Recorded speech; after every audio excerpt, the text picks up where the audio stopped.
Sebentar, kamu tahu nggak kalau pemerintah lewat Kementerian Keuangan dan Bank Indonesia, mereka tuh lagi ngeluncurin program baru, men. Program ini bernama Payment ID. Jadi semua transaksi digitalmu itu akan nempel ke NIK kamu. Artinya kamu transfer untuk temenmu, kamu bayar kopi lewat QRIS, kamu beli gorengan lewat QRIS, bahkan kamu transfer bayar LC, itu juga semua nempel ke NI kamu atau data pribadi kamu. Pertanyaannya, ketika semua data transaksi itu nempel ke NIK kita, NIK kamu, tujuannya tuh buat apa, men? Apakah agar layanan itu makin gampang atau makin mudah untuk ambil pajak dari kita? Dan yang paling bikin aku penasaran, apakah semua transaksi kita, transfer dan lain sebagainya itu akan terawasi semuanya, men, satu persatu?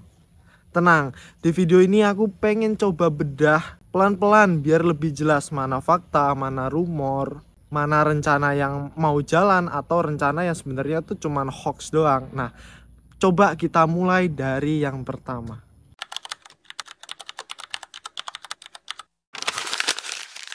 Oke, jadi kita mulai dari apa sih Payment ID itu?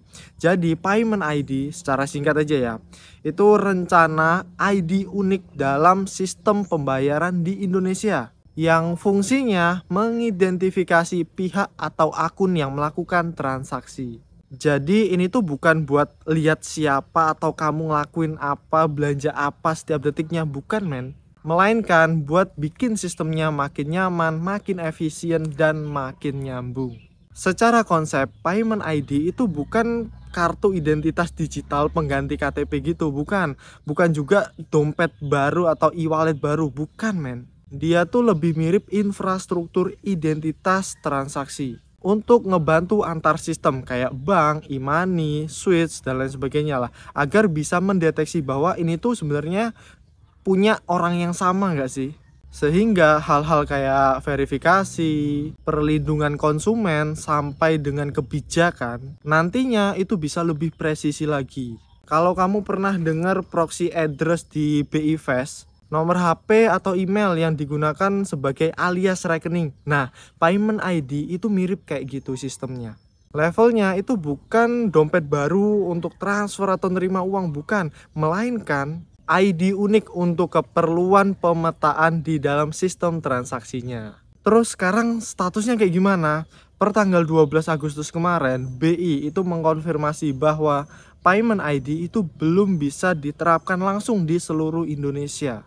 Itu semua masih dalam uji coba, dan kabar yang katanya tanggal 17 Agustus akan direalisasikan, akan diterapkan untuk seluruh Indonesia, itu masih direvisi lagi, men.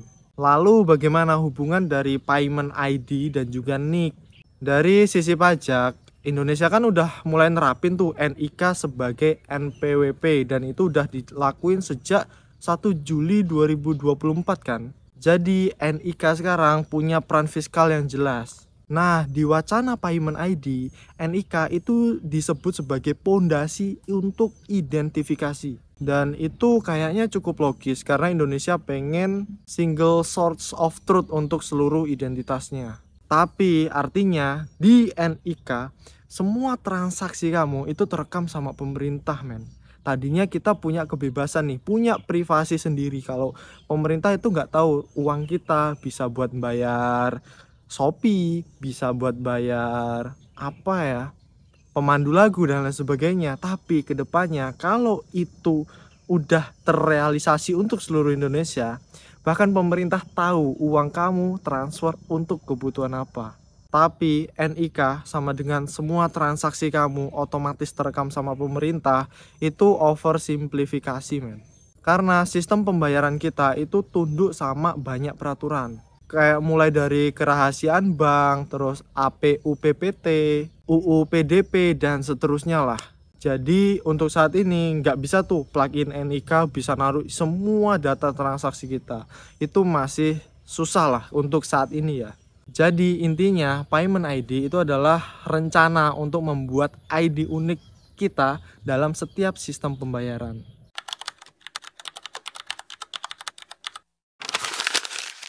Oke, tadi kan udah ku bahas tuh apa sih payment ID dan seperti apa sih payment ID itu nanti. Jadi sekarang aku pengen ngebahas apa sih kemungkinan data kita yang bakalan nyambung ke payment ID. Ini si ID unik itu ngasih tahu sistem bahwa A itu buka rekening di Bank X. Terus B itu buka e-wallet di e-wallet Y namanya. Baik A maupun B, ID unik itu mengidentifikasi bahwa mereka orang yang sama. Jadi ketika satu orang punya banyak banget bank atau e-wallet, kemungkinan dengan ID unik ini bisa disatukan. Jadi satu orang tuh pemerintah bisa tahu bahwa oh ini dia punya Shopee, dia punya Cbank, dia punya Dana, dia punya Bank BCA, dia punya Bank BRI, seperti itu men. Yang kedua, metadata transaksi, waktu, kanal, penyelenggara, status berhasil atau gagal. Semua itu hal yang lazim ada di sistem pembayaran dan kemungkinan itu akan masuk ke payment ID juga. Dan yang ketiga, akses terarah untuk kebutuhan spesifik. Contoh ya, ini bisa digunakan untuk verifikasi data penerima bansos agar enggak double. Terus pencegahan fraud atau uji kelayakan sistem keuangan tertentu itu bisa dilakukan men. Tapi apakah itu artinya semua transaksi transaksi kita itu dibuka total sama payment ID ini? Jawabannya enggak secara otomatis. Akses data kita di sistem pembayaran terutama di digital itu punya hukum-hukum yang berlapis men. Yang pertama, UU Perlindungan Data Pribadi mewajibkan dasar pemrosesan yang sah, pembatasan tujuan, keamanan, dan hak-hak subjek data. Yang kedua, ada kerahasiaan bank dan APU PPT. Ada jalur formal men kalau pengen minta data. Di situ ada prinsip need to know dan juga lawful request. Terus yang ketiga, ada prinsip consent dan juga use case.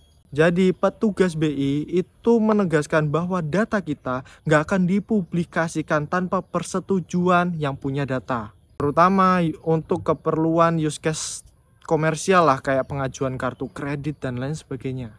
Terus untuk jalur penegakan hukum kayak gimana? Itu tetap ada aturannya men. Mungkin berbeda dari kerahasiaan bank ya, tapi tetap ada aturan yang mengatur tentang itu.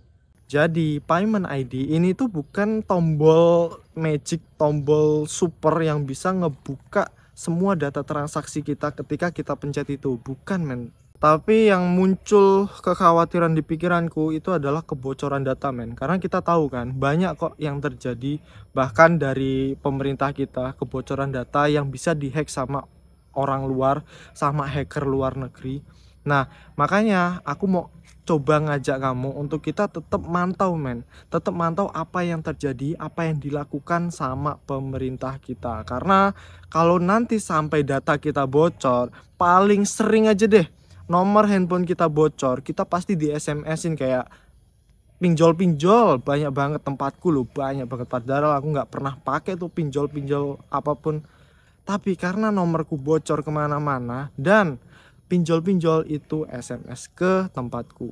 Selain kita harus ngawal, kamu juga harus selektif men. Selektif untuk apa? Selektif untuk ngasih izin. Apalagi aplikasi minta izin kontakmu, minta izin akses lokasimu, padahal nggak ada kebutuhan untuk melakukan itu.